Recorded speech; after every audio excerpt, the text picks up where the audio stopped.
topics to cover today, so appreciate everybody being here. I know I sound like a broken record to the committee saying thank you every time, but I mean it sincerely. This is a great day for us to have another presentation and appreciate all of our visitors with us today. This afternoon's meeting is going to be focusing on two critical areas that shape opportunity and prosperity in our community: child care and early childhood education, which lays the foundation for lifelong learning, family stability, and workforce readiness, and post-secondary education and workforce development, which ensure that residents have pathways to high-quality jobs and employers can access the skilled workforce that they need. Together, these sectors not only support children, families, and workers, but also strengthen our region's long-term competitiveness and quality of life. We are fortunate today to be joined by community leaders who bring deep expertise and on-the-ground perspective in these areas.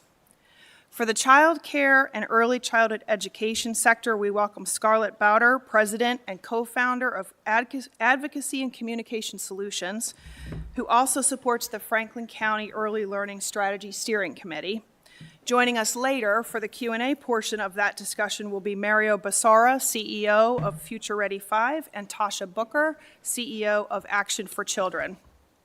For the post-secondary education and workforce development sector, we welcome Dr. David Harrison, President of Columbus State Community College. Thank you, everyone, for being here today. Thank you for our audience member who come and support the work that's being done here today. Appreciate you being here as well.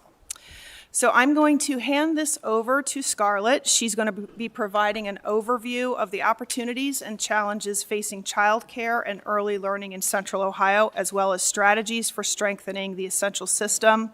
And Scarlett, just so you know, our goal is to give you the opportunity to present, and then we'll have the Q&A at the end. So you can keep on going right through everything that you have, and then we'll open it up to Q&A. So thank you, and the floor is yours. Okay. Great. Thanks, everybody. Happy Tuesday. Good afternoon. I really do appreciate and am grateful to have this group as an audience to talk about this issue. I will provide a lot of high-level information. Some of it is a little weedy, but if anyone has a desire to get into the weeds beyond what we cover here today, my work is with the county, but I am at your disposal to go into the weeds because we have a lot of them in this work and the data that we've covered. So I just want to say that right off the bat, and we have some two other colleagues who will be joining me who have been in lockstep with this work moving forward, as well as obviously the commissioners and leaders at the county. So thank you all for, again, for having us here today and for being willing to talk about this issue. So, big picture, Advocacy and Communication Solution is a firm that I co-founded with my other co-founder, my partner, Lori McClung. We are a national consulting firm that is based in Cleveland, but I am here in Columbus. The reason why I have this map in front of you is just to give you some context. We are 21 and a half years old as a firm, and we've done a significant body of work in the early learning space throughout the country. The states that are in green, we've done deep dive, landscape shifting, strategic work either on the early learning side, K-12 side, workforce, from a community engagement policy or strategy development perspective. We've helped to build systems in the state of Arizona, First Things First of Arizona, Idaho AEYC, the Louisiana Department of Education. More locally, obviously, our work here with the county, Pre-for-Cle in Cleveland. This is the work that gets us up every day. So I mentioned this and share this with you so there's an understanding that we understand this work deeply. We've seen the trends. We've seen the flavors of the week. We've seen the flavors of the last few years. We also understand the continuum. We are registered lobbyists here in Ohio and at the federal level.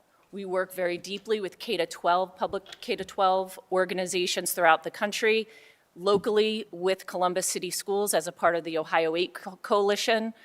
We've also worked with higher education. So you'll hear from some other leaders later on around higher education. everything that our firm brings to the table when we do long-term landscape planning is that entire continuum. You can't have the left arm without the right arm. And depending on the issue, other parts and pieces that make the whole person. So the agenda, pretty straightforward. We're going to talk about the research, what it tells us when it comes to early learning education, and I want to make sure that I drive home to the point where you roll your eyes. It is early learning education. It is not just childcare. It is not just home visiting. It is not just this or that. It is early learning education, which is a comprehensive, holistic approach to the whole child and by extension, their families and communities. We're also going to take a look at what are other communities doing, and more locally, what are some other communities doing here in Ohio, so you have a sense of how they're structured, what they've done, and some of the takeaways that we gathered up and took with us as we were doing the work at the county. We're also going to talk about the actual framework that we've started to develop and are sort of, I would say, not yet chest deep in, but pretty knee deep in at the county level, and along with some partners more broadly beyond the county. We'll talk about how we did that work and the conclusions that we've come to so far, knowing that we're not yet past the finish line, and then give you a sense of what we're doing beyond today, tomorrow, and next year, and for the years to come, and then we'll jump into the panel discussion. So, big picture, 2 landmark studies when it comes to early learning education. I'm sure many of you have heard of these 2. Perry Preschool Model and Abecedarian. These are models that had engagement with Nobel laureate economist James Heckman. Some of you might have heard of him. If you've ever seen a picture of him, he looks like an economist. He's an older white guy with salty hair, with little round glasses. He's super passionate about economics. And about midway through his career, he was intrigued by the early learning space. And he jumped on in, to his credit, and I'm truncating what was years of him evolving and getting more involved in this space to 2 major, like I said, landmark studies. One, the Perry Preschool Model. They took 123 babies in Michigan, Ypsilanti, Michigan, and half were a control group, half were a group that received some essential supports, which I'll go through in a second. And the second is Abecedarian. Similar number of kids. That was out of Orange County, North Carolina, or Chapel Hill. All the kids and families were from either at-risk, low-income, single-parent households. And the babies that were born in Perry Preschool between 1962 and 67, Abecedarian 72 and 77, and they tracked those kids until, actually at this point, until they were 50 on the Perry Preschool Model and age 35 for Abecedarian. They're still thinking about continuing to do that tracking, but big picture, that's how they structured those studies. What they found from those studies, well, the elements of support that they provided them was high quality early education. And that's, like I said before, it goes beyond full-time quality childcare and includes access to well checkups for the children, school and home engagement, so making sure teachers and parents were connected, parenting training and support, nutritional support, and other wraparound services. Again, as I said earlier, this gets really weedy, and if you look up either of these models and studies, you can be sequestered for days looking at that study. Have there been other studies? Absolutely. Absolutely. But I want to share with you, I wanted to share these landmark studies because they're so fundamental to the sector itself and very much a best practice when it comes to not only how to approach holistically kids, families, and communities when it comes to early learning, but also the way we track and measure success or lack thereof. So the outcomes relative to those 2 studies were very significant. Those kids, now adults, throughout their lifetime were more likely to be kindergarten ready, read at grade level, graduate from high school, secure and hold employment and be ready for the workforce, have higher lifelong earnings, income-wise. And then as they got to some of these individuals, as they were getting older, as we all do, There were lower rates of hypertension and obesity, so not only were these kids more healthier or more ready from an academic perspective and a social emotional perspective, but also from a workforce and a personal health perspective. And what were they less likely to do? That's something I'm asked all the time. They're less likely to be on public assistance. They're less likely to need academic intervention throughout their academic continuum. They're less likely to need remediation when you get into higher education. They're less likely to be involved in the juvenile justice system, be teenage parents, or use illegal substances. Some amazing outcomes. I always remind people these were studies that were done over, 20, 25, 35, 40, 50 years. So sometimes it takes a broader, more holistic level of commitment to get to where we want to be when it comes to the littlest people in our communities. So I do want to tee up the video. So there's something called, as I mentioned here, the Heckman equation.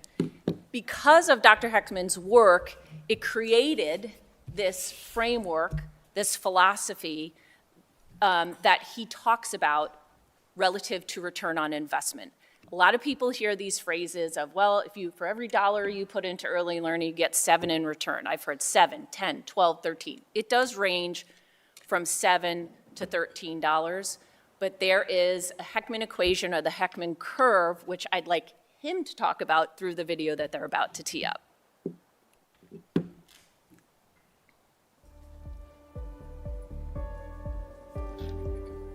What we've come to understand is you get the greatest productivity of investment that comes from investment in the early years. So for example, if we start in the prenatal years or even in the earliest years, you get a substantial gain from these investment programs. Now why is this true? People misread this figure and say, oh no, you're saying schooling isn't worth much, or God. No, I'm not saying any of the sort. What this figure is telling you is the following. Suppose you start out at the earliest years in the life of a child, and you decide, you say as the social planner or the governor or some official who can actually make meaningful decisions, you decide, well, where should I invest most in the life of this child? Where should I spend the most? And the argument is, on lots of data sets, not just the two I've been referring to, but many other data sets. Data sets in China, data sets in Jamaica, not just in the US, but in many other, and even less developed countries. What we find is that programs targeted to the earliest years have the greatest productivity. Now, why is that? There's a very simple logic, and it's a logic that I think anybody who's ever grown a crop or grown a tree or done anything of the sort will understand. If early on, when the seed is planted and the child is launched into the world, you invest strongly in its base and you allow it to have a strong skill base, then what that means is that as it goes forward in life, as it goes into school, even into preschool, and on to job training and college and so forth, the stronger base allows for more return later on in life. So if I were to look, for example, at what the rate of return, what the productivity is in going to school for a person invested in, who's built up a base of both cognitive, social and emotional, and health skills early on, the return on college can be very, very high, as high as 20% per annum, given that they have been invested in early. So this high return comes as a consequence of building a base that is highly relevant and very productive over the full life of a child. And so that is the reason why this curve has its shape. It's not that other programs are unproductive, not at all. You can have a very productive college experience and job training experience, but the ones who benefit the most are the ones who are most motivated, have higher ability, are more likely to engage, are open to experience. And that's the source of this curve and the underlying logic behind early investment.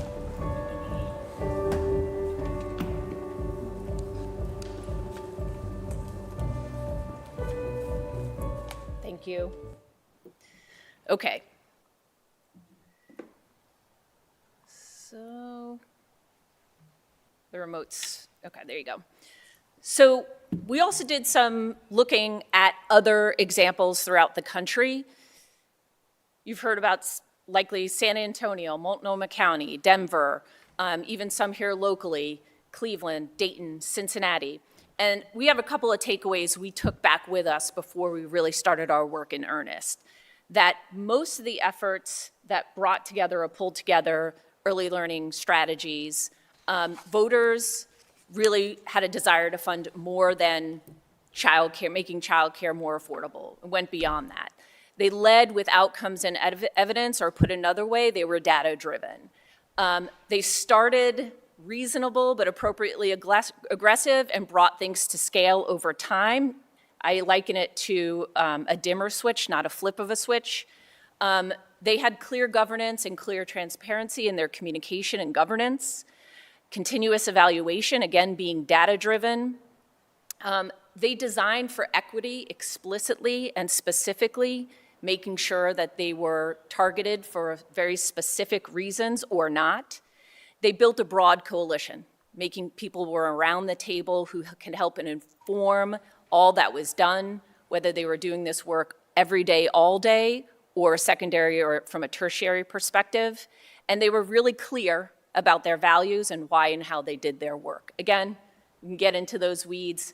Happy to have deeper conversations about that. But at the end of the day, there's plenty of examples for us to look to, which is why we took all those things into consideration. So what do we do at Franklin County? We brought together a group of mostly internal people initially who had the expertise and were engaged every day in the early learning space across every division, whether it's fiscal, working directly with providers, or eligibility, all the things. And based on the research, based on what they knew, their expertise, based on the work that we've done, we developed a shared understanding around a couple of different things. We wanted to address the needs of children and families. We needed to address and understand the ecosystem of childcare providers, not just how many there are and how many slots there are. We needed to ask providers what they needed relative to their work with kids, and also, what does this workforce need? They are the workforce behind the workforce, so we needed to understand what was needed on their end. We needed to understand the funding structures and the data, and frankly, the patchwork of data that exists right now in trying to understand children 0 to 8 in particular, and then collecting those things and testing our assumptions. So eventually bringing together, which we did, external partners who are doing early learning every day to say, hey, what do you think? Where are the holes? Tell us we're wrong and why and how we can do this better. How can we tighten up this process to make sure we're doing things right and well? That group brought together and established a vision, mission, and values. I always say vision, mission, and values are much like a billboard. Unless you have other strategies wrapped around them, they make people feel good, but they don't necessarily move people to action or move the needle. So we really drilled down and say, okay, how would we translate that vision and values into action?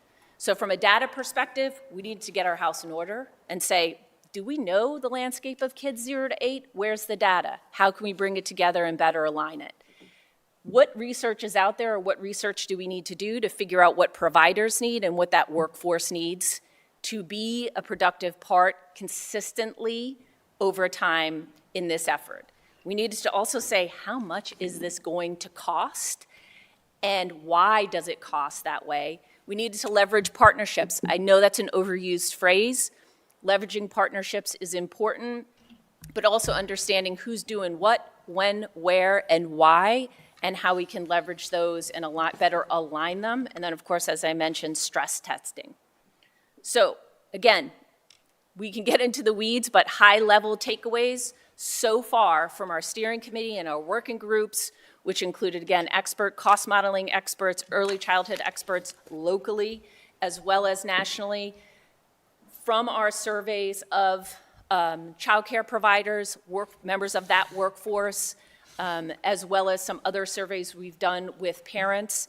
Children needed expanded access to mental health and behavioral health services. Parents needed greater access to affordable care. The early learning workforce is in trouble. We needed to make sure that there is higher pay, better benefits, to make sure they stay where they are for a consistent, reliable force in that child's early development, most especially, and to partner with parents.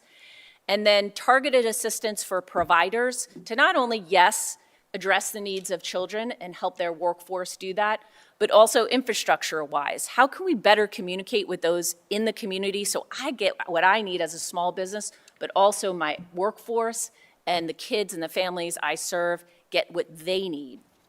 But here's the contextual reality. Many times, we'll talk a lot about why communities succeed.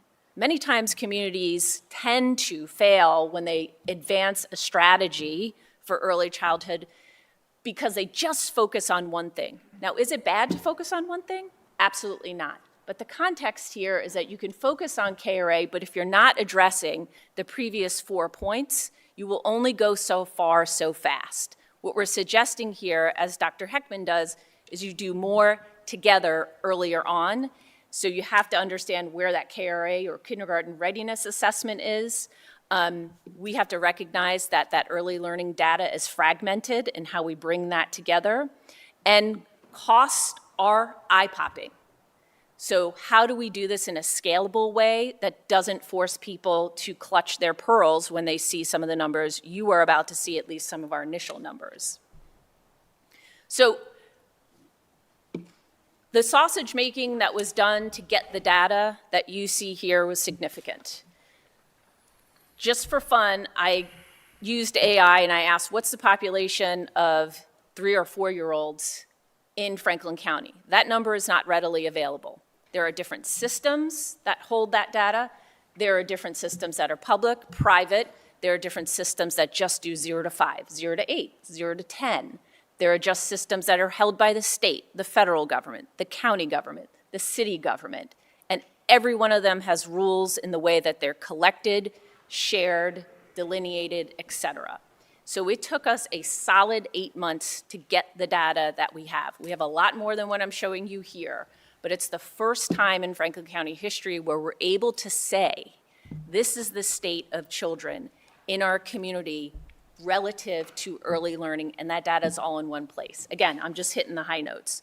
So this map, it's in front of everyone. You have one side is poverty, KRA, and population of 3 and 4-year-olds. The other one is the mental health, behavioral health data. All on different systems. We've tried to bring it together and clean it as best we can and align it. Top line on this is the pink. The darker the pink, the higher the poverty. The sort of orangey square with the number, that's the number of 4-year-olds relative to publicly funded childcare. So those are the number of kids who are receiving publicly funded childcare in that zip code. The blue is a number of 3-year-olds in that zip code receiving publicly funded childcare. And the teal circles, the larger the teal circle, the greater the readiness of those kindergartners are going into school. This is an imperfect map because the way they track kindergarten readiness at the state is by building. We track PFCC by child, not by zip code. Poverty could be broken down by zip code, and as I mentioned, just ask specifically for 3s and 4s, you're then again layering on other data. So I do want to thank the Franklin County data team. A couple of people are here, Mason, PJ. I'm sure they tore out more hair than they'd like to admit pulling this together, and it's a significant body of work. The flip side of that is the mental health, behavioral health. These are all the things that we said we wanted to address. Again, mental health, behavioral health data is not done by zip code. We worked very closely with Nationwide Children's Hospital, and the closest they could get right now is by quadrant. And you don't have to get into the bar graphs. I'll say this, that the most common diagnoses for young children are related to the autism spectrum, stress and trauma-related disorders, and behavioral disorders that later on, as they get into school, manifest or are more defined from a diagnosis perspective into things like attention deficit, hyperactivity, things like that. So we're getting closer, because I'd love eventually to put all of this on one map that's completely accessible, and we'll get there. But this is something that the group worked hard on to make sure that as we were making strategic decisions, we knew what the data was telling us. Okay, so the cost modeling assumptions. So now that we have a sense, okay, we know what kids 0 to 8 are facing. We know what the status of things in. We have pockets of strength, we have pockets of challenges. But when we look at all these data, the working group effectively said, we need to figure out a way to provide quality care. We need to make sure that quality care is affordable for parents. We need to make sure the workforce has competitive pay. We need to make sure that providers and the workforce have professional development to address the needs of kids and, frankly, by extension, families. We need to make sure that professional supports and partnerships exist so those kids get the services and can partner with the people who are doing the good work, especially on the mental health behavioral side. We need to align that data and be able to track it. And then we realized that this problem is significant, so we really wanted to focus up on 4-year-olds and 3-year-olds.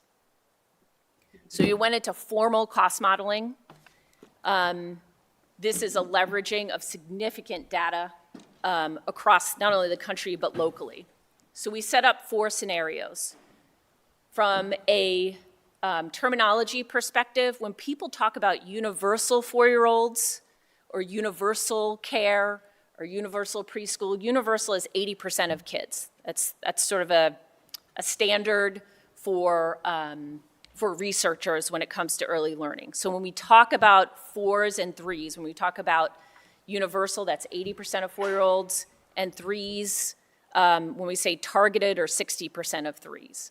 So if we were to, again, provide all of those services, accessible, affordable care, if we were to pay the workforce and give them benefits that are competitive, that are above the $12 an hour they make now, if we were to build the infrastructure so providers can do professional development for their workforce and then partner to get these kids and their families the mental health, behavioral health supports that they need, the costs here are, as I mentioned earlier, they are pearl clutching. But this is comprehensive, and I'm not requesting these numbers. I just wanted everyone to see this is the process we took to say, okay, let's see if we did some version of 3s and 4s countywide. So that annual cost, let's see scenario 1, $812 million. The total subsidy revenue, that's what is in the system already for publicly funded childcare subsidy, so that takes a little bit off. If there were some type of levy, we just went with an average levy amount, which is 1.8 mils.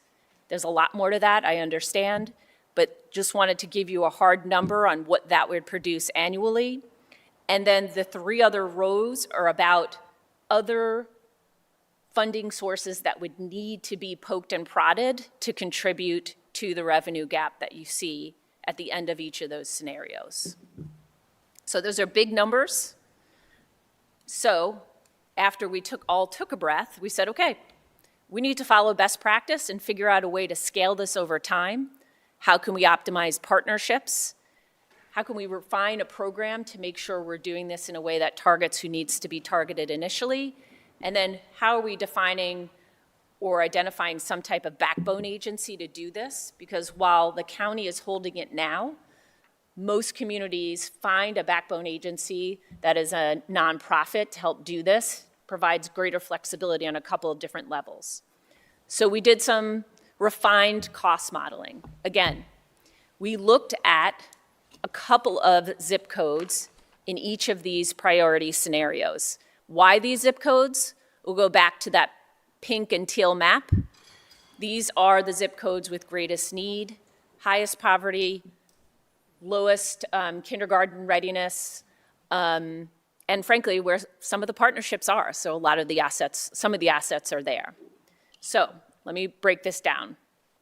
If we were focused on these three, the priority 1 zip codes, there are funded slots really mean 3 and 4-year-olds. There are about a little over 3,000 3 and 4-year-olds in those 3 zip codes. If we were to do the things that we said, again, affordable care, mental health, behavioral health, paying the workforce, livable wages, this would be an annual cost of $54 million. If you then add in the number of slots that receive subsidy, it's about a third of them, you're looking at 2,000 kids, 3 and 4-year-olds, and that would then cost $42 million.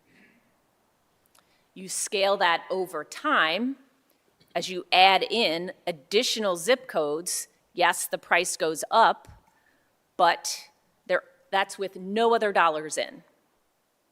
So if you put something on the ballot, or if you have a strategy to develop funding mechanisms maybe from the state or the federal level or from the private and philanthropic company, the combination of public, private, philanthropic, local, state, and federal are absolutely critical to make this number less pearl clutching. But at the end of the day, this is where most communities start. They start small, they start with some type of prototype where you start with 3 zip codes, or you start with 1, or you start with affordable care, and you scale from there. So the question is, so what do we do next, Scarlett? And where we are right now, from a strategy perspective, the group is at this point continuing to refine the data, building parameters for a prototype to say, okay, if it is 3 zip codes and the kids in those 3 zip codes, and this is what it costs, again, we can't on day 1 say all 3 zip codes, all 3,000 kids. So how do we scale that? And we have scaling information that goes 5 years, 10 years, 15 years to eventually bring all the zip codes into that effort, into that strategy. We'll have to really dive into partnerships and engagement. And I'm not here to tell you that partnerships and engagement will bring down the cost significantly. It'll help, but what it'll help do is get to more kids faster, more effectively, and with a broader holistic approach. Awareness building. You are that first sort of wave in that awareness building, even though a lot of you know this. But starting to talk to the community about the importance and softening the ground around this data, around this information, making it more accessible. And finally, that backbone agency, making sure that although the county has been a significant leader in this, is there anyone that can receive the baton that the county would pass if that is needed to make sure this can be done in a way that aligns with best practice and what we know works and what we know tends to trip people up. So I know that was a lot. Thank you very, very much. Appreciate it. I'd like to invite our additional panelists to join Scarlett up front. And as they're doing that to our committee, this is an opportunity for us to ask questions relative to the presentation or of our additional panelists. We have about 20 to 25 minutes to do so. So if you would please keep your questions specific, we would entertain those at this time. Tasha, Mario, thank you. Thank you for joining us. Anybody on the committee have a question they'd like to start with? Go ahead. Thank you so much for your presentation. We appreciate all of you panelists for your diligent work in such an important area to our community. On slide number 7, there was a less likely to list of things. Less likely to be on public assistance, less likely for academic intervention services, less likely to be in the juvenile justice system, and there's several other bullet points there. As we all know, there is a cost associated with all those bullet points that are less likely. Has there been any sort of accumulation or math around what those less likelies could equate to, right? You keep a child off of public assistance. You keep a child out of the juvenile justice system. Have we done any sort of equation around those less likelies? So this group has not, I'm going to say something really quickly because I know they would likely answer more comprehensively than I would, but that's where Heckman talks about the return on investment. For every dollar you invest, 7 in return in savings relative to those systems, juvenile justice, remediation, costs related to social services, things like that. So that's the 30,000-foot view that I usually talk through, but I don't know if Mario or Tasha have it. Okay, I'll just add one piece. So we've been looking a lot at this idea of the return on investment, not just from the sources you spoke of, Pastor Young, but also, there's a significant amount of dollars that are put into, from local dollars, state dollars, and federal dollars into special education costs for children in K through 12. And we know from the evidence at Salt Lake City that did a program where they essentially did a social impact bond, and in the end had a major return on investment for these school districts there in Salt Lake City. And ultimately what they found was a significant amount of disabilities. If we work with kids in the 0 to 5 space and prepare them for kindergarten, there would be a significant reduction in the amount of children who are diagnosed with special education disabilities. And specifically, I'm talking about children with speech disabilities and children with learning disabilities, which are a large portion of the kids who end up ultimately entering our space. And incidentally, those children are disproportionately Black and brown.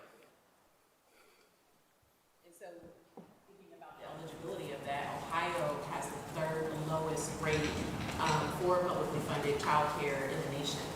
So just do the math, we're continuously falling behind in making our Black and brown students, making our Black and brown kids eligible and ready for kindergarten just because their parents can't afford it.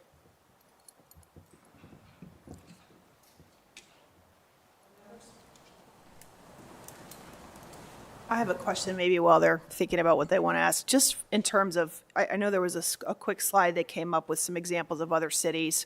I was trying to look at that a little bit quickly. Can you help me understand the mechanics? So let's say that there was a funding source that came along to help with this. How do you actually access the children to get them to participate in programming associated with that money? So I'll start, and I know both of you have significant experience in this. So right now, you'd go into a programming strategy. So right now, as we look at, just for example, those 3 zip codes, we would have to take a deeper dive into where those kids are, what providers serve them, what partnerships are attached to those providers or not, what organizations are available but not necessarily, for whatever reason, engaging kids in those zip codes. And we would develop a program around it. Preferably, any of these that you see here, and I'm happy to provide this to the FRAC, they started off with a small programmatic framework to help get to those kids. And it's typically through those partnerships, Action for Children, Future Ready. It is coming around the table and saying, okay, this is who we're focusing on. This is what we want to do as far as access. And that cost modeling includes the costs related to building that structure. That's perhaps why some communities have fits and starts, because they just think we're just going to throw a program out there. No, it has to be about a level of coordination around those kids. But Tasha or Mario? So a county we often hear about that's doing somewhat well is in the Charlotte-Mecklenburg County. And we won't talk about the county and the city, relationship. I don't want to start a fire in here, but what Scarlett is describing is case management.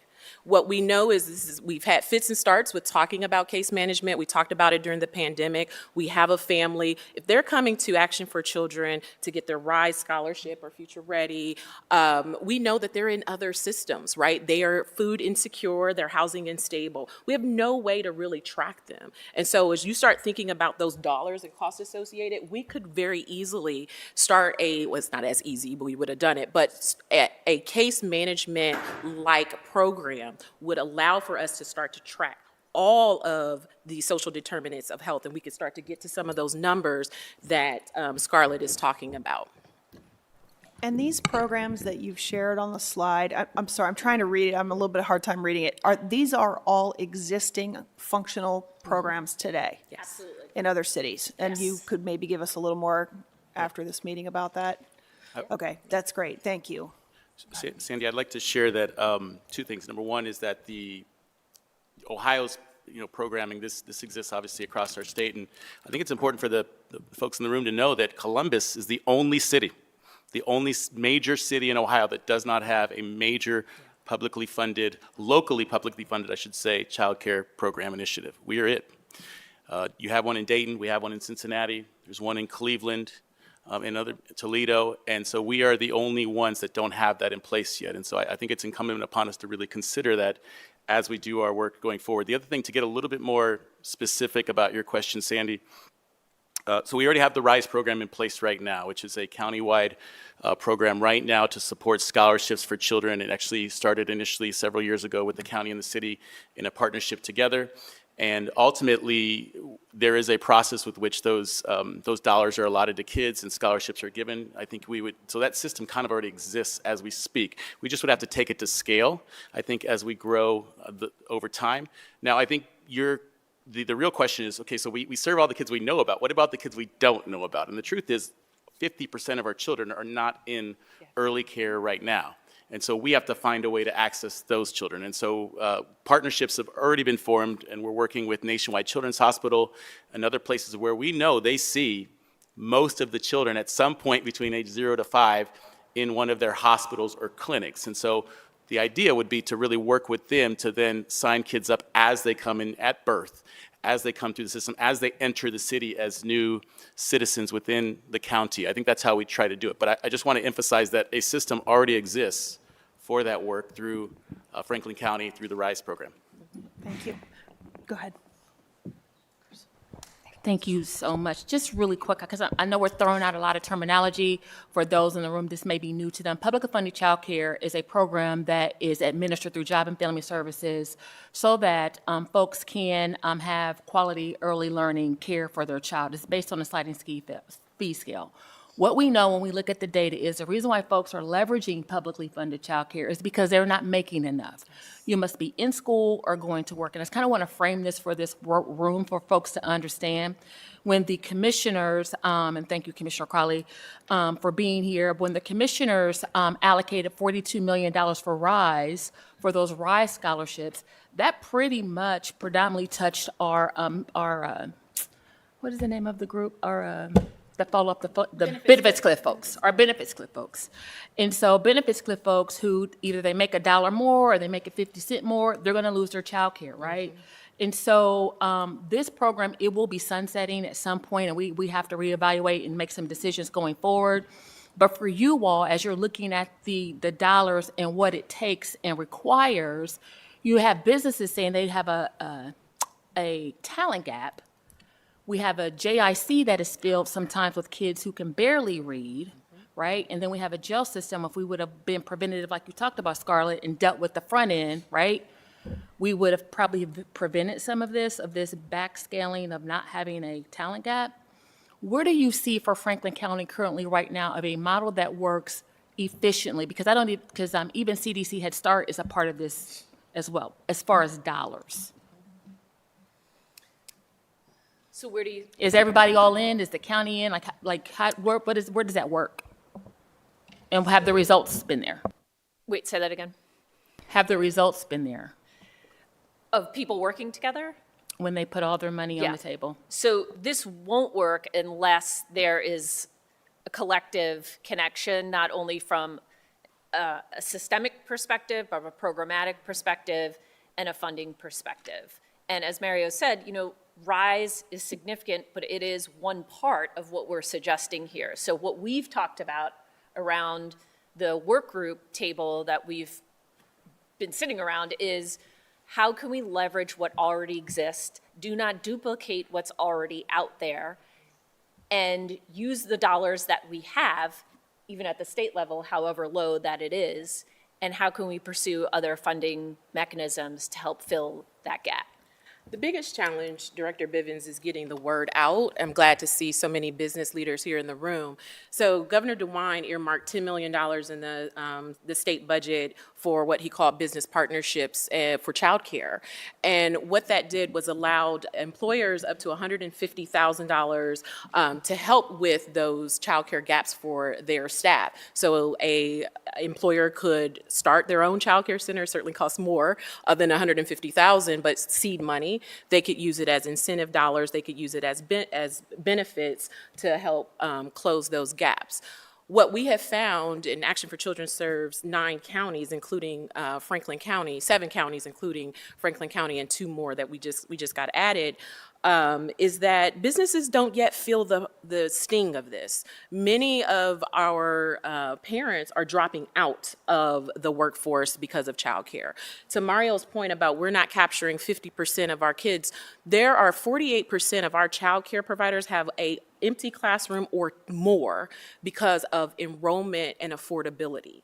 And so we actually have space for our kids, but we don't have parents who can afford it and employers who don't yet feel that this is yet their challenge to solve. Barbara? Thank you all for being here. I had a question to pull thread through from Sandy's question about best practices. So on slide 20 in your model, I think you talked about the importance of in different communities where this has been done, not just flipping a switch, but kind of walking into it. You gave us several scenarios. The scenarios are based on zip code decisions rather than slicing and dicing it as 3-year-olds or just starting with 4-year-olds, not putting aside the importance of 0 to 3. But has that ever been done in another community? And is that a way to manage it so you could build the infrastructure while you grow? Has anyone tried that approach? Yeah, so if I'm hearing you correctly, can you slice it just by age of kid versus zip code? Could you start with 4-year-olds Yes. instead of doing it by zip code? Absolutely. But, do you lose or gain something? Has anyone done that before? Yes. If you can think of a scenario, there's been a community who's tried it. It is all about how solid, from my perspective, how solid your data is, how clean it is, so you can actually make programmatic decisions to say, we're going to start with 4s, and this is why. Based on this need, based on this partnership, based on these costs, based on lack of access or the opposite. So we did it by zip code for I don't want to say generic purposes, but it just makes it easier and it's more accessible to those who aren't in the space. Programmatically, we might say, okay, we're going to look at these 3 zip codes, but if a kid lives over the border, we're not going to say no from a programmatic perspective because we're driven by those values and the data that's in front of us. Is that helpful?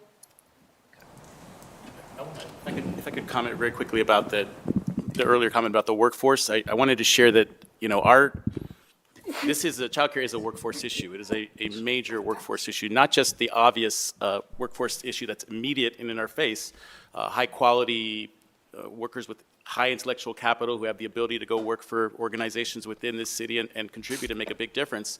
That's the obvious one, but I think we have to find a way to start thinking long term. And so if you think about it, these kids who are not ready for kindergarten go to kindergarten and go through high school. And I want to point out something that I was a former superintendent of schools, and I want to point out that if you look at the NAEP data, the National Educational Progress Data, which is the most widely accepted, accurate form of data on education over the past 60 years, since 1960s, we have shown absolutely no progress as a country in reading and math growth from 3rd grade on as a country over the last 60 years.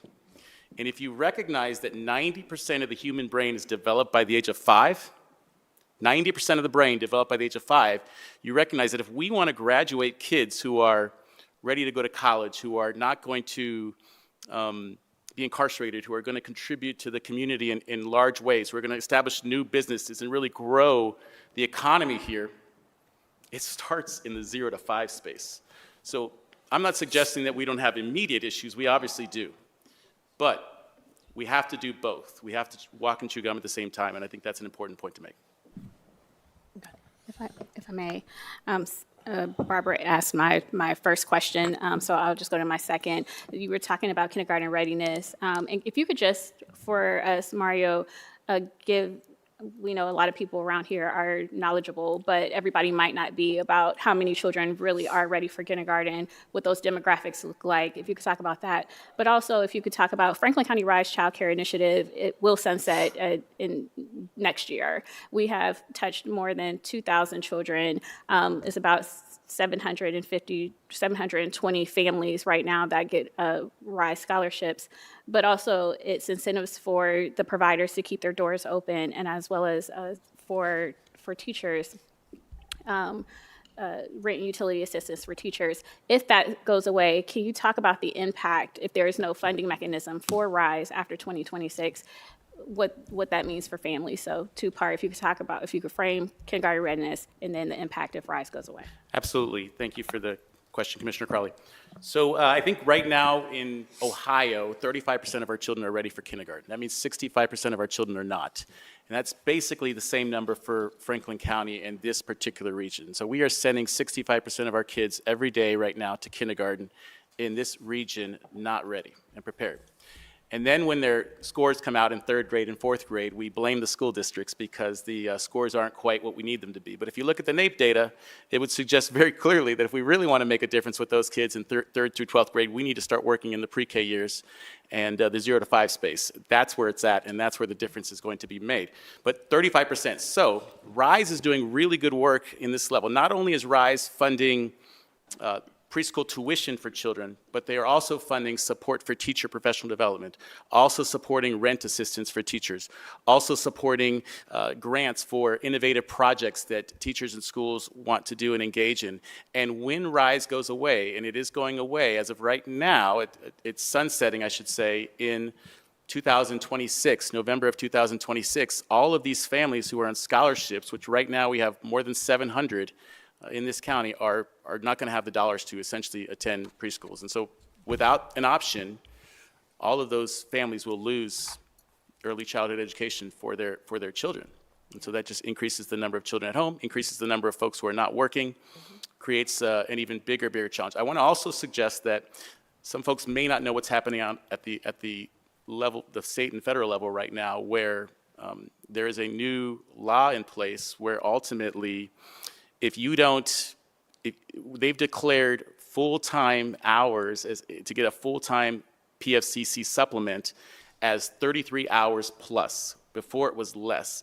And so if as a parent you don't work at least 33 hours a week, you are no longer qualified for publicly funded childcare at a full-time rate like you had before. And so many of our families this year and right now are not sending their children to school as we speak because of this crisis as we speak. So I just want to point it out because this is real, and it is a real crisis right in front of us happening as we speak today. Yeah, not just from the parent side, when you think about the child care centers, and that is a workforce issue. So the 3 issues identified in our 2024 dealing with difficulty was staffing, enrollment, and revenue. So of those 48% of centers who had 1 or 2 classrooms available, 90% of them wanted to open back up but could not afford to.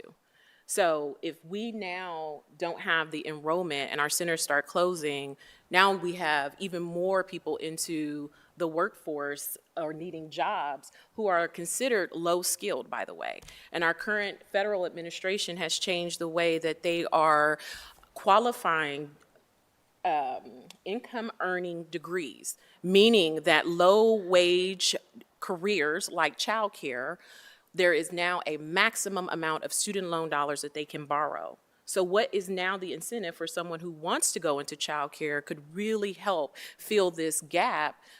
What's the incentive? They no longer have the funding to do so.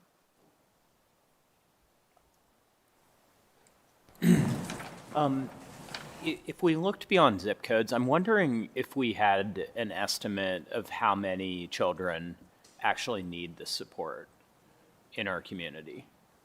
It looks like a range of 2,000 to 4,000 kids, but I'm wondering what would be the dream ambition? So there are approximately 30,000 3- and 4-year-olds in Franklin County.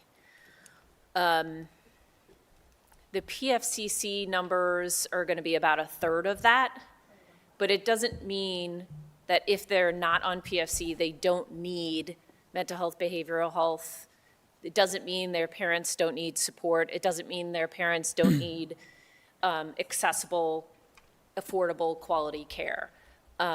If I were to be pushed, I would say at least half of the 3s and 4-year-olds in this county need some type of, and I'm talking about from the holistic perspective. So is it the child, the parent, the family, the provider? Remember, this effort is multiple prongs that include the workforce, and I know Tasha could talk about the workforce, but from a kid perspective, when we look at the NAEP scores, when we look at the diagnoses for needed intervention in the elementary school years, I'd be really comfortable saying at least half the kids. I want to point out that it's not just those who are, on PFCC dollars or who are in poverty. In fact, the families who are middle class or even or earning good average middle class salaries are struggling significantly to pay for childcare in today's climate. It's a major challenge because they don't have the subsidies and the support to make that happen. And so I see some people in the room who are probably having that bill right now. It is significant. On average, in Columbus, childcare costs anywhere from $800 to $1,700 a month. That is infant care from 0 to 5. Yeah. It's And- more than rent. And if we did this at that scale, would we still be thinking about, just some simple math, looks like $20,000 per kid? Is that, what does that move to? What is it? I just divided the. Does it go down? Yeah, how much down does it go as you start to do this at more scale? Or does it not move much? That's a good question. It would go downward as far as the supportive services. I don't have hard numbers for you there. It would be, once we have the programmatic pieces together, we'd be able to be more refined in understanding that. But again, and this is why when you do the rough math in that way, you don't take into account the workforce. So the stability of the workforce, which is the workforce behind the workforce, which is a challenge right now relative to federal and state public officials. So I want to make sure that that cost per kid includes a set of services and programs and supports that radiate out beyond their little, 3 or 4-year-old body. Yep. Okay, thank you.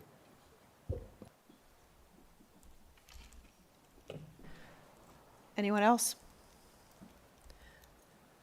Okay, well, I want to thank you all very much for sitting up here, taking our questions as they come. Our practice has been sometimes after these meetings, things come up, and so we may contact you with additional questions if that's okay, just for further clarification as we continue to dialogue amongst ourselves. So thank you very much. Appreciate your time. Thank you all.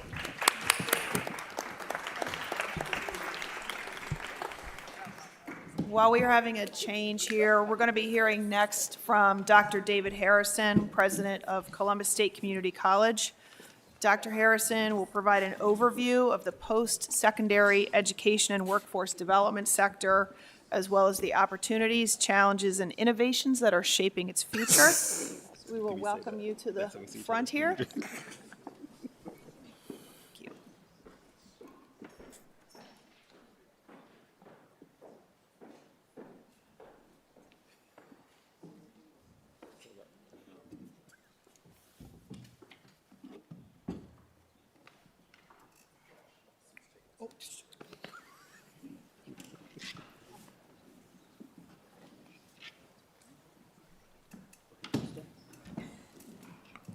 while Dr. Harrison is getting settled, we're going to have a similar opportunity here to hear from him. We're going to switch gears in our heads from the littles to to the other side of our spectrum here for workforce development. So Dr. Harrison, thank you for being with us, and we will turn this over to you. These are going to be two chapters of the same conversation because what they were just talking about has a direct impact on the workforce opportunities and challenges that we have as a region. So I really want to thank Scarlett and Tasha and Mario for bringing their expertise to the table. Can't hear me? I'll just ask you to pull it up because we have people online watching, if you don't mind. Sorry. Thank you. We always start with gratitude to Columbus State, and I really want to thank you all for taking the time to do this. I really do know how busy your day jobs are, and this is an important undertaking, and your expertise is important. I really appreciate you taking the time to do it. I want to thank the city and the county leaders for convening this, and thank you for the opportunity to join you today. I do want to call out Lisa Pat McDaniel with Aspire, who's also a workforce development expert in our region.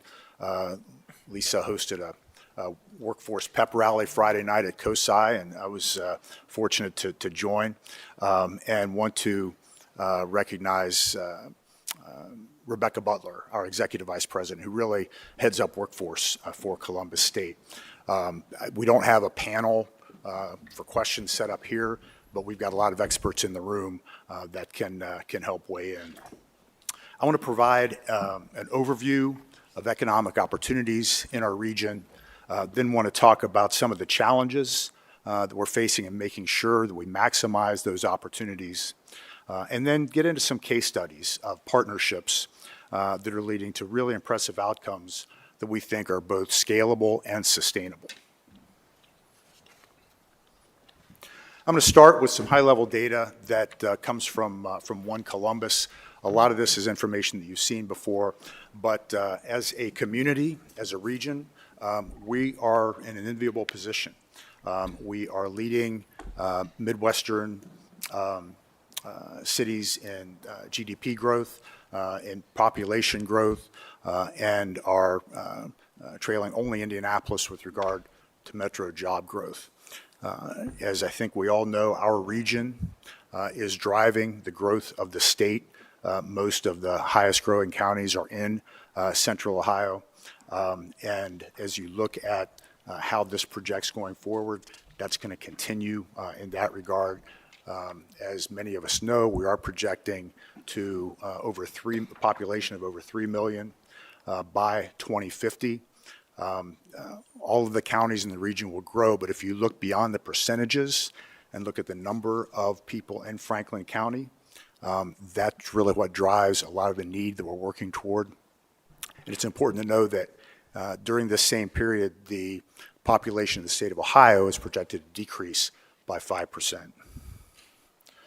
One of our key strengths in our region is our diversified economy. And I would add to this list healthcare, state government, and higher education. All of these give us a real strength when the economy is strong, and really helps us when the economy slows as well. This puts us in an enviable position relative to our peers.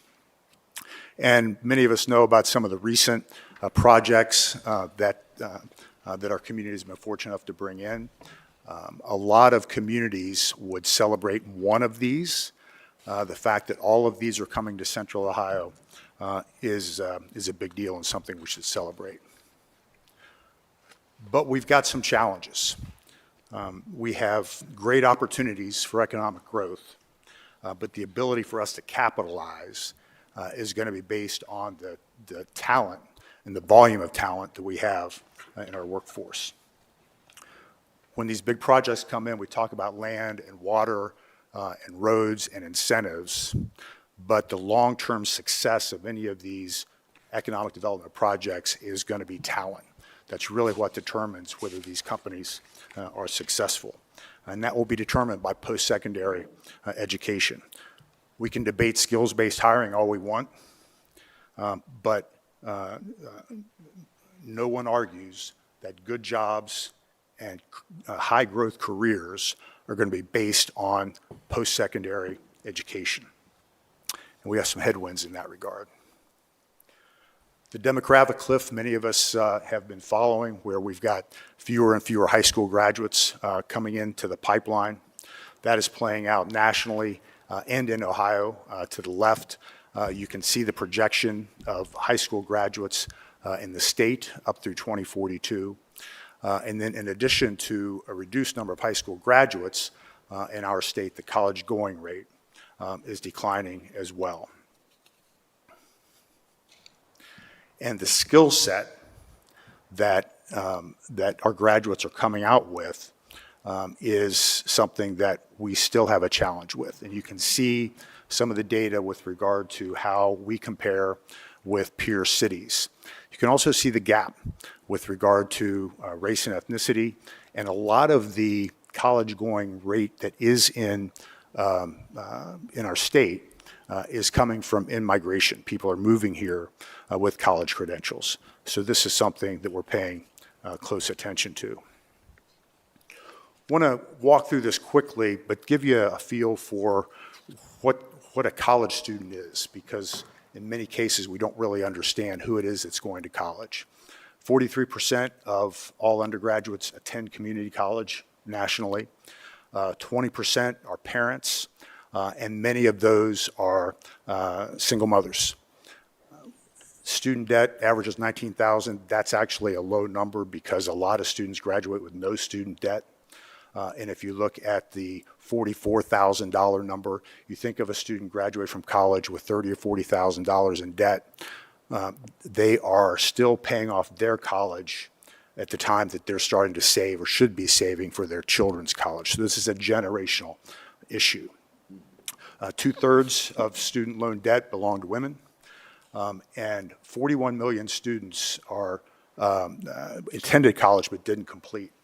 And that plays out in the state of Ohio as well. So adults with some college and no degree is a really important demographic as we think about activating the workforce to our fullest capacity. At Columbus State, our students follow a similar profile. Our students lead complicated lives. Almost all of them are working. Many of them have family responsibilities. They're balancing a lot of priorities. We do our best to provide supportive services. We talk a lot about making help unavoidable, specifically around food, housing, transportation, and childcare. We serve a lot of single mothers, and we really do focus on student debt and helping our students complete without that burden. The college ready number, if you take a look at that, that is a direct through line from what Scarlett and Tasha and Mario were talking about. You think of a student who did not have a preschool opportunity, that threads directly to third grade reading and every developmental milestone until they get out of high school and into college, where, again, nearly 80% of our students are coming not ready to do college level work. That translates directly into the workforce. At Columbus State, we have the ability and really the drive to think big and really put together innovative partnerships at scale. We're the largest community college in the state of Ohio by far, the third largest higher ed institution in general. We're the most diverse higher ed institution in Central Ohio, again, by far. We will serve 10,000 high school students this year and 7,000 adult students this year. We have a real focus on talent development and economic prosperity, and we really do work through partnerships to bring innovative opportunities to scale. So in your folder, there's a slide that says we put students first always. And I'm not going to bounce over that because that really is the heart and soul of what we do. We talk a lot about partnerships, a lot about workforce development, but it really starts with our true north, which is making sure our students are successful. We meet them where they are and really help them to meet their goals. Over the last 15 years, we have tripled our graduation rates and significantly closed gaps for low-income students and students of color. That's the data-driven baseline that really drives us. As I've talked about, we do really everything through partnerships. From the very beginning, we've talked about we should go nowhere without a partner. Through this coalition, the Central Ohio Compact, since 2011, we've been bringing K-12 leaders, university and other college leaders, employers, and community members together to figure out how we can develop a collective impact approach to address the needs of our communities and really take advantage of opportunities, the unique opportunities we have in Central Ohio. This has become an important incubator for innovation, and we've really developed some deep partnerships that, again, are making a big difference. And I'd like to share some examples of some of those partnerships that really are transformational. Many of you have heard of Columbus Promise, and I'm going to linger on this a little bit. The backstory here is President Shannon Hardin and I were in a community meeting together at the Columbus Partnership back in 2019. At the end of that meeting, President Hardin came up to me and said, "Hey, come see me. I've got an idea I want to run by you." And that idea was Columbus Promise. We didn't have it named that at that time and didn't really know what it looked like, but he and his staff had a vision for what was possible. We put our teams together and they started working, and then the pandemic hit. And we both got involved in other work. And pretty soon at the college, we saw the impact that COVID was having on learning loss. We saw what was happening as students were coming from that experience to try to succeed in college. So I called President Hardin back and said, "Hey, if this is still something you're interested in, it's needed now more than ever." So in the midst of COVID, got our teams back together and put together a model that became Columbus Promise. Through Columbus Promise, all graduates of Columbus City Schools are guaranteed a full tuition opportunity at Columbus State for 3 years. And we have really worked hard to develop a support system to meet them again where they are and help them address the unique needs that they have. When we started Promise, I challenged our team to treat our Promise students like Ohio State treats their football players. They immediately asked for no money, but the principle is still there, and that's something, frankly, we've gotten better at every year. So what we called Promise 1.0 was the city really being the initial venture capital investor. Thank you, Mayor Ginther and President Hardin and City Council. They put $5 million toward Promise. We put, Columbus State did $1 million in, and we were able to raise $6 million privately through many people in this room. And thank you for that, because that made a huge difference in terms of really getting the ball rolling. That enabled us to serve the classes of 22, 2023, and 2024. And as I'll show in a minute, that has made a huge impact. Just this past year, we launched 2.0, which we're expecting to cover the classes of 2025, 2026, and 2027. Superintendent Angela Chapman talks about we need to get to the point where sixth graders know that this is coming. We're not there yet, but the city, again, has put $10 million in for 2.0, and we're continuing to raise money. I do want to acknowledge Superintendent Angela Chapman from Columbus City Schools, Katina Fullen, CEO of I Know I Can, President Hardin, and our team. We have worked shoulder to shoulder on this now for going on 5 years. And it's not easy when you've got 4 different organizations that are created for a different purpose, to come together for a common cause and design it around the needs of the student and the families. And that's what's happening here. And this is something that we really do think is scalable and sustainable. The results are impressive and really important. So as you can see, we've essentially doubled or more the enrollment of Columbus City School students who are coming directly to Columbus State right after graduation. But more important, frankly, than enrollment is success. And these students are exceeding the performance of Columbus City Schools graduates prior to the pandemic. So you think of the experience they had as juniors and seniors in high school, or sophomores and juniors, or freshmen and sophomores, and the learning loss issue wasn't just for those in high school. You think of the second and third graders and the fourth and fifth graders. This is something that's going to continue. But the fact that, as collectively we've been able to lean in and close that gap so that students are succeeding at a higher level shows that Columbus Promise is succeeding by any measure.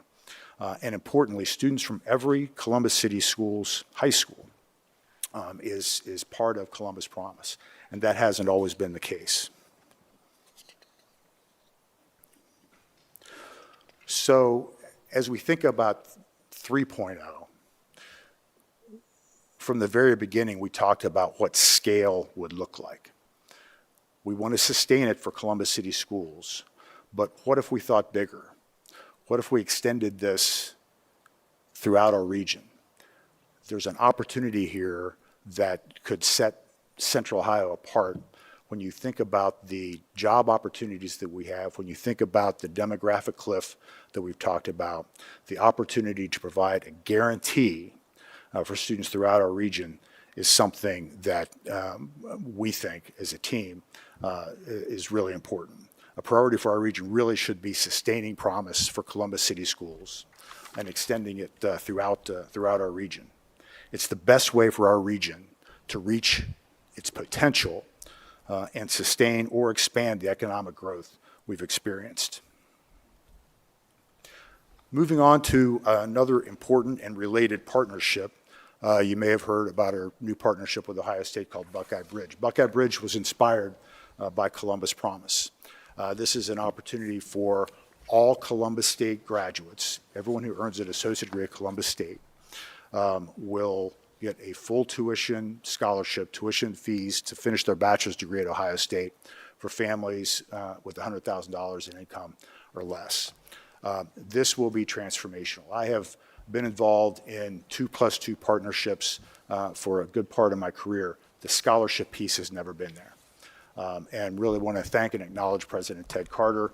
He got intrigued early on in our conversations about Columbus Promise and the principles there, and the opportunity, again, to provide a guaranteed pathway, eliminating uncertainty for so many students in our region. And that came together in a really powerful way. So you think about Columbus Promise and Buckeye Bridge combined, what if those had been in place 10 years ago? What conversation would we be having now from an economic and workforce development standpoint? What if they aren't in place 10 years from now? That worries me. So the ability to really lean in as a community and think this through is something that that I look forward to staying connected with you on. Employer partnerships are a huge part of what we do at Columbus State. Again, the workforce development strategy that we employ is working shoulder to shoulder with employers to really understand what their needs are and help our students along that path. Example I want to spend some time on is Ohio Health. Again, we talk about the big new economic development projects, but healthcare jobs are vital in our community. We are blessed to have great healthcare systems. Ohio Health has been a great partner, is a great partner, but Steve Markovich and Karen Morrison will both tell you that the partnership we have is about the industry, it's about the field, not just about Ohio Health, but a lot of it is about Ohio Health because they have come together, come with us in a really powerful way. As we were working with the Ohio Health team, our healthcare programs have really been growing, and we've run out of space. And thanks to Franklin County residents, through bond proceeds, we knew we could build a new building that could support not just more capacity, but really an emphasis on technology and the healthcare process of the future. But we didn't have funding to increase the capacity we would need for faculty and staff to have proportionate growth. And in working with Steve and his team, Ohio Health came forward with a $25 million endowment that will allow us to hire faculty and staff in perpetuity. A $25 million endowment is unheard of for community colleges nationally. This is unprecedented. And it's an example of the commitment that Ohio Health and many other employers have in this space. So the public-private partnership ethos, sometimes it gets overused, but it is having a direct impact on countless lives in our region, and it's something that Columbus State's strategy is built on.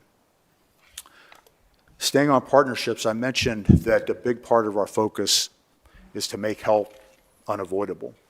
And this is actually going to bring us back full circle to childcare.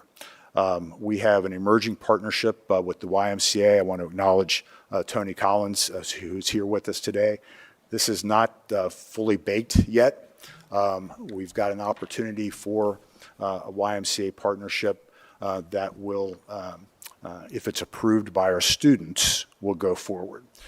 So our students actually, as we speak, are voting to determine whether or not this should move forward based on a student fee. But the principle is something that we think is powerful. This is Long Street that you're looking at right in front of our campus. The opportunity to have a YMCA there will certainly bring fitness and wellness facilities that are needed, not just at the college, but in the community.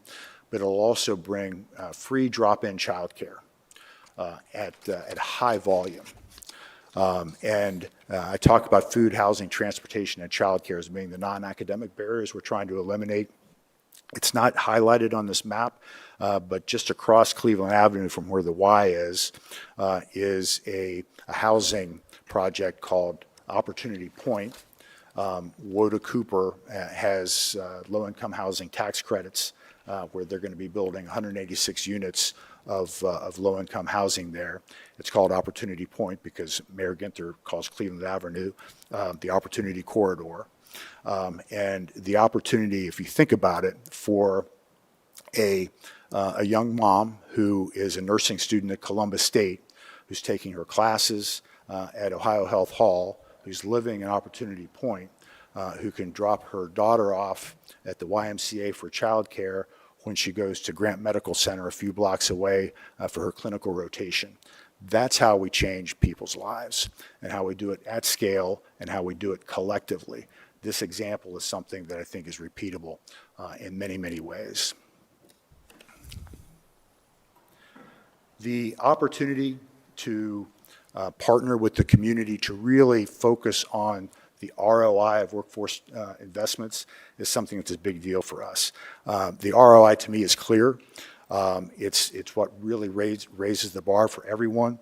I'm not objective, but if you look at this One Columbus chart, if we get number 2 right, 1, 3, and 4 are going to follow. A good job that has a good career path and high earning potential is a force multiplier. And our ability to help more folks get on that path is really going to raise the bar for all of us and help us address all of the issues that this committee is taking a look at. This is a moment in time for our region. I really believe we are well positioned to take full advantage of it. Thank you so much for leaning in and providing your leadership.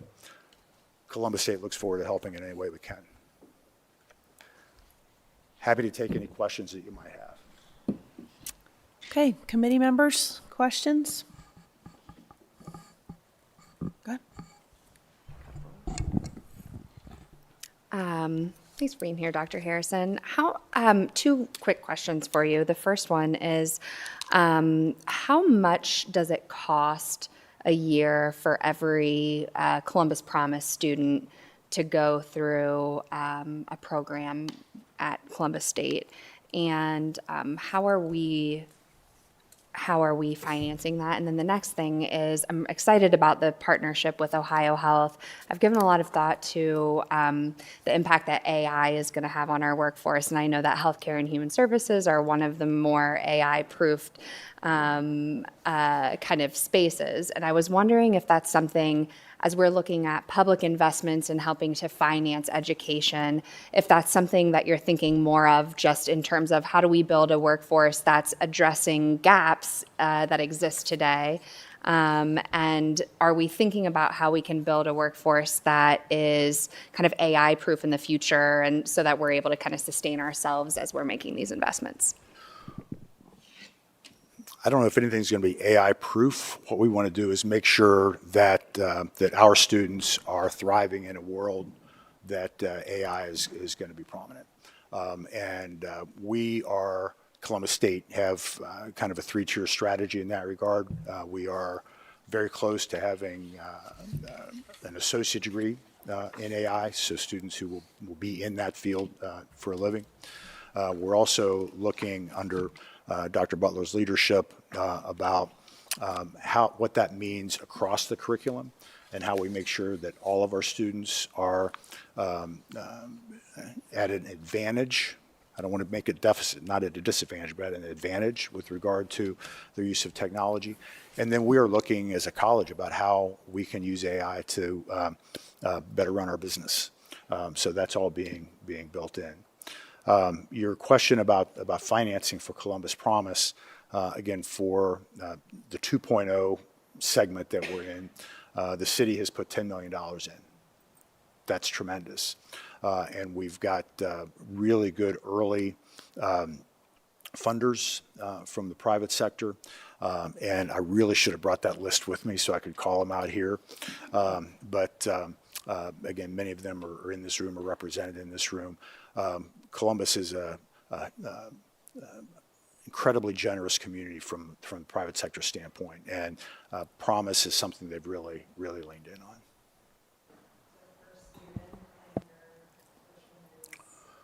So, a full-time student at Columbus State pays about $5,500 a year in tuition.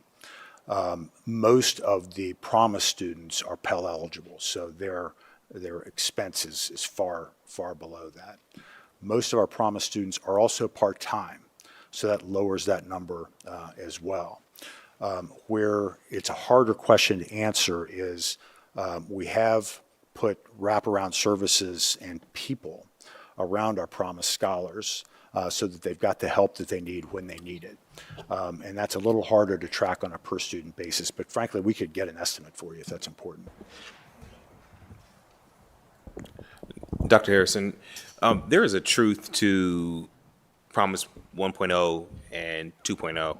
2.0 is much more expensive because we learned some things. And I think this actually connects back to the first part of the connection, the presentation around early childhood education, investing early, then has a higher return on the back end. We learned that our young people coming out of Columbus City schools needed some additional supports around math, around in other areas. Would you talk about those costs and what it means to invest in that other? You hit on pretty quickly how Columbus State treats Columbus Promise scholars like OSU football players. But that's a large part of the investment is making sure that those wraparound services. So I wonder if you could do like the thread between the two, and then maybe I would love for you to give the moonshot. So you told us about the OSU Bridge program, which now means that any young person going to Columbus State gets to go to a four-year college for free. You told us about an idea to expand countywide, but tell us about the moonshot. What would it mean if we did X for our economy? What would it mean if we did Y for our economy? What would it mean if we talked about adults being able to go? And are there other communities that have done such moonshots? Let me start there. So think about the the children that Scarlett and Tasha and Mario were just talking about, the 3 and 4-year-olds, if they grow up knowing and their families know that Columbus Promise and Buckeye Bridge are there for them, meaning that they aren't going to have to pay for college, it becomes much more than a financial thing. It becomes a through line of hope. And to have that guaranteed opportunity that as a community we are eliminating barriers, that is going to provide motivation for the child and their family when they are 3 and 4 and 5 and 8 and 12 and 15. Right now, the uncertainty is overwhelming for so many families. As a community, the ability to eliminate that would make an incredible difference in the quality of life at the family level, but then the force multiplier of that throughout the community would be unprecedented. Sorry, would be unprecedented.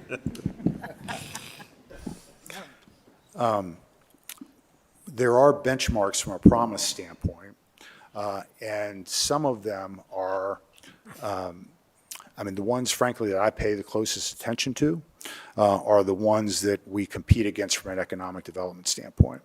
So Austin Community College launched a Promise program, for example, and it has been wildly successful. One of our early benchmarks was the state of Tennessee.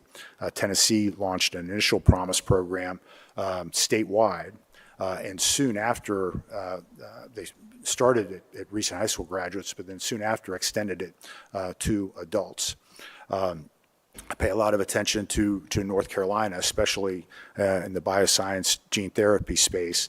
And it's less of a Promise program, but they have unique incentives for workforce training. That is something we're looking to build into this Promise piece. None of those that I mentioned has an element like Buckeye Bridge, where there's a guaranteed tuition-free path to a bachelor's degree, and especially a bachelor's at an institution like Ohio State. The ability to scaffold that together and make it systemic in our region would set us apart in ways that really I don't think would be replicable. It's really a moment in time that I think we need to capture. Your first question around the challenges that our students have. Almost 80% of them come not ready to do college level work. And that's why I get excited when I see the results of, in spite of where they started, they are succeeding. And the ability to earn a workforce credential or to earn an associate degree, in some cases on the way to a bachelor's degree, is something that for many of them was not on their radar. The first class of Promise students, many of them didn't know until April that this was going to be, and they graduated in May, that this was going to be something that was possible for them. So the fact that between the city, and I know I can in Columbus City Schools, every year our teams are building the infrastructure, the ecosystem, again, to make help unavoidable, to really make it a clear line of sight for students and their families. I think it's going to be something that really accelerates every year. And I fully expect to see even the college readiness rates improve, especially if we move forward in the early childhood space that we just talked about. Again, as I said at the top, this is the same conversation. And I love your question in terms of the moonshot, because I really do think we need to think in terms of decades. And we've got an opportunity to lay that blueprint out in a really special way.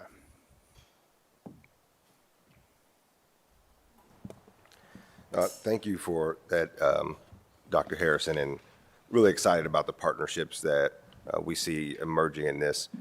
My head automatically goes to how we pay for said moonshot. And you had mentioned, and I think sustainability is a big piece of that, right? Even with the partnership with Ohio Health, you went to voters and got dollars for bonds to be able to make improvements. Is there also the ability for Columbus State to go to voters for operating support? And are there any other community colleges around the state of Ohio that do that? Just curious as to your thoughts there. And even outside of, I think, Franklin County, is there any place where a regional type of effort has been done? Because we see that that Columbus State is really this shiny beacon for our entire region, not just for Columbus or for Franklin County. It's a really good question with a complicated answer, and I'll try not to make it that way. There are 4 community colleges, there are 22 community colleges in the state of Ohio, and 4 of them have local operating levies. The 2 that are comparable in size to us are Cuyahoga Community College in Cleveland and Sinclair Community College in Dayton. I mean, we're larger than they are, but the 3 of us are, there's a big gap between number 4. Sinclair and Tri-C have had an operating levy for decades. And if you look at the per pupil resources that they have, it's substantially different than what ours is. We do now have the authority to go to local voters for an operating levy. That is managing the Ohio Revised Code. And as part of this past budget, there was a provision so that state community colleges, we're one of 9 state community colleges, there's actually 3 different community college categories in the Ohio Revised Code. All 9 state community colleges now have that authority. The others always did. They didn't all exercise it. So the General Assembly was just trying to get equity across the community college system. Got you. Thank you for that. And I think it's critical today talking about early childhood. You know, as a father, I see what those investments are. I was a product of preschool, and I get that. And then also on the back end, thinking about our workforce, this is a critical moment for us because I think we have demonstrated that this region is ready. And so the question before us is not if we will seize the moment. We will seize the moment. We've done that well, Jason, right? We've won the deal. We've gotten all the activity, and folks want to be here. I think the central question that we have to be asking ourselves is who will seize the moment? And if that third generation Columbus City school kid doesn't see themselves in the prosperity of the city, then to your point that you were making, we will have a tale of 2 cities, literally. And so I think what you're talking about, getting further upstream and letting folks know that this promise is there for them, is so critical to the vibrancy, to the quality of life of our city, but also to securing our economic future. Because we could do everything that we can, but if we still have close to 20% of our population living in poverty, then that is not sustainable. And so there is both, I think, the moral case to be made for this, but there's also the business case that this will set us up for really all that is coming. So the one thing that keeps me up at night is we keep, at any given day in Columbus, there's over 7,000 jobs that are vacant. We don't have a shortage of jobs problem. We have a shortage of talent. And how do we cultivate that talent and make sure that as we are welcoming new residents that come in, that we are not leaving behind the residents that are here today. And so I just want to thank you for that vision. Thank you, Council President, for your leadership as well. But it's critical because it's part of our economic success. So thank you. I couldn't agree more. It is critical. It's an opportunity for us to think big and really think systemically. And I think we've got the expertise in rooms like this to make it happen. I really do. Thank you, Dr. Harris. I just have just 2 quick questions. As you talk about and looking at scaling up, right, on taking it across the county, have you and your think tank considered leveraging like targeted universalistic approaches, looking at data in high concentrated poverty school districts outside of Columbus? We have school districts with 73% poverty, 42% poverty, before you go big in that regard. And then the second question is, I'm going to assume like the why, and then maybe I misunderstood, all these opportunities are only for Columbus City Schools children, or no? They're for everyone? The why opportunity when it's Oh, no, built ma'am. in the Ohio Health? That's for all Columbus State students. Oh, okay. The only thing that's specific right now for Columbus City School students is Promise. So that's an important point with regard to the Buckeye Bridge. That's for all of our graduates. And to answer your first question, we're in the earliest of stages in terms of doing any kind of modeling. So really, every possibility is on the table. And again, it's important, back to Buckeye Bridge, as an example, that is being means tested. So it isn't for every student. It is based on $100,000 in gross income.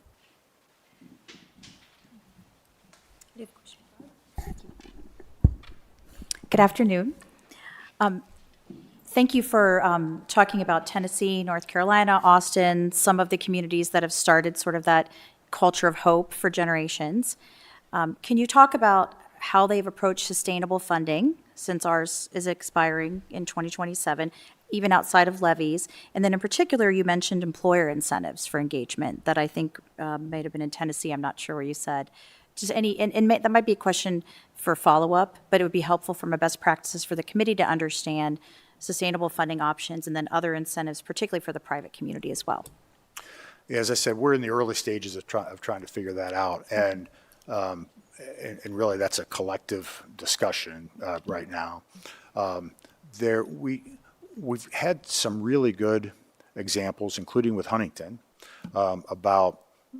with employer partnerships, because another opportunity that Central Ohio employers have really leaned into has been tuition reimbursement, or in many cases, tuition pre-reimbursement, as you all do at Huntington, and others have followed suit in that regard. As I said before, all of our students work anyway, so the ability for them to be in a career path with an employer that's going to help with their tuition is something we've been doing for a long time. That's not necessarily at scale. We continue to try to add employers and add students, but it doesn't give the guarantee. It's an important piece, especially for adults, but it is something we are trying to expand. But it's a little bit of a different line of sight to a full promise program.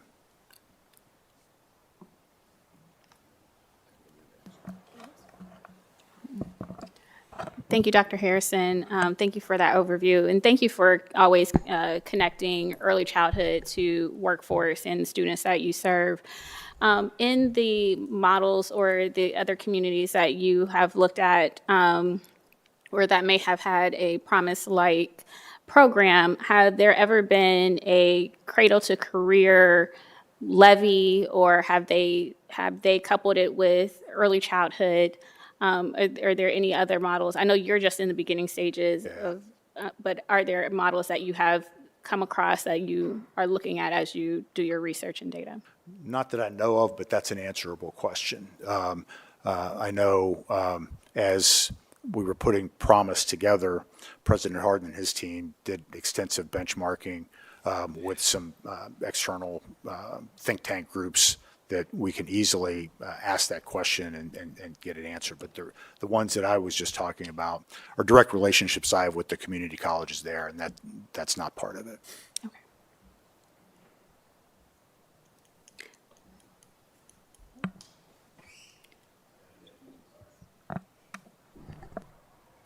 I'm happy to chime in on that, Dr. Harrison. I don't want to jump in and be panelist, but I remember that I think Commissioner Crawley, there were at least two.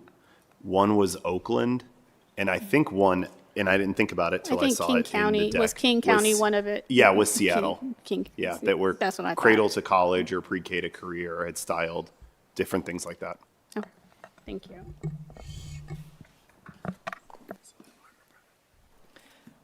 Any other committee members have questions? Okay, well, with that said, thank you very much for being with us today. Thank you again to our other previous presenters and panelists, and to our audience members for being with us today.